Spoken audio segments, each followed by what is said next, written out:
ಇಲ್ಲ ಇಲ್ಲ ಯಮರಾಜ್, ನಾನು ಇದಕ್ಕೆಲ್ಲ ಒಪ್ಪಲ್ಲ. ನೀವು ಇದೆಲ್ಲ ಮಾಡ್ತಾ ಇರೋ ಧರ್ಮದ ವಿರುದ್ಧ ಆಗುತ್ತೆ. ಹೂನಪ್ಪ, ಅಂತ ಕೆಲ್ಸ ಏನ್ ಮಾಡ್ದೆ ನಾನು? ನೀವು ನಂಗೆ ಶಿಕ್ಷೆ ಕೊಡ್ಬೇಕು ಅಂತ ಇದ್ದೀರಾ. ನಿಮ್ಗೆ ಗೊತ್ತಾನೆ ನಾನು ಆಂಜನೇಯ ಸ್ವಾಮಿಗೆ ಎಂತ ದೊಡ್ಡ ಭಕ್ತ ಅಂತ. ಭಕ್ತನ್ ಗುಣಗಳು ಏನ್ ಕಾಣಿಸ್ತಾನೆ ಇಲ್ಲ. ನಾನು ಪ್ರತಿ ಶನಿವಾರ ಆಂಜನೇಯ ಸ್ವಾಮಿ ಪೂಜೆ ಮಾಡ್ತೀನಿ, ಮತ್ತೆ ಆ ದಿನ ನಾನು ನಾನ್ ವೆಜ್ ನ ಮುಟ್ಟೋದು ಇಲ್ಲ. ಮತ್ ಮಿಕ್ಕಿದ ದಿವಸ ಅದೆಲ್ಲ ಸುಮ್ನೆ ತಮಾಷೆ ತಿನ್ಕೊಂಡು. ಅದೇ ಬಾ, ನೀನ್ ಸುಮ್ನೆ ತಮಾಷೆ ತಿನ್ಕೊಳ್ಳೋದಿಲ್ಲ, ನಮ್ ಮೇಗಡೆ ರಿಪೋರ್ಟ್ ಕಳಿಸ್ಬೇಕಾಗುತ್ತೆ. ನಿಮ್ಗೆ ಅರ್ಥ ಆಯ್ತಿಲ್ಲ, ನಾನು ಆಂಜನೇಯ ಸ್ವಾಮಿ ಭಕ್ತ. ನೀನ್ ಯಾರ್ ಭಕ್ತನಾರು ಆಗಿರೋ, ನೀನ್ ಮಾಡಿರೋ ಕರ್ಮಕ್ಕೆ ಶಿಕ್ಷೆ ಕೊಡದ್ರೆ ಬಿಡಕ್ ಆಗೋದೇ ಇಲ್ಲ.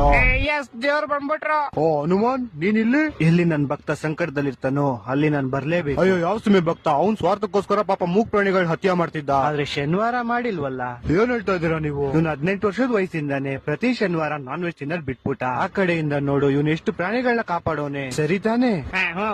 ಅದಕ್ಕೆ ಯಮರಾಜ್ರೆ, ನಾನು ಇವ್ನ ಶಿಕ್ಷೆನ ಸಮಾಪ್ತ ಮಾಡ್ಬೇಕು ಅಂತ ಇದೀನಿ. ಆದ್ರೆ ಅದನ್ನ ಮಾಡಕ್ ಆಗಲ್ಲ, ಯಾಕಂದ್ರೆ ಇವತ್ತು ಭಾನುವಾರ.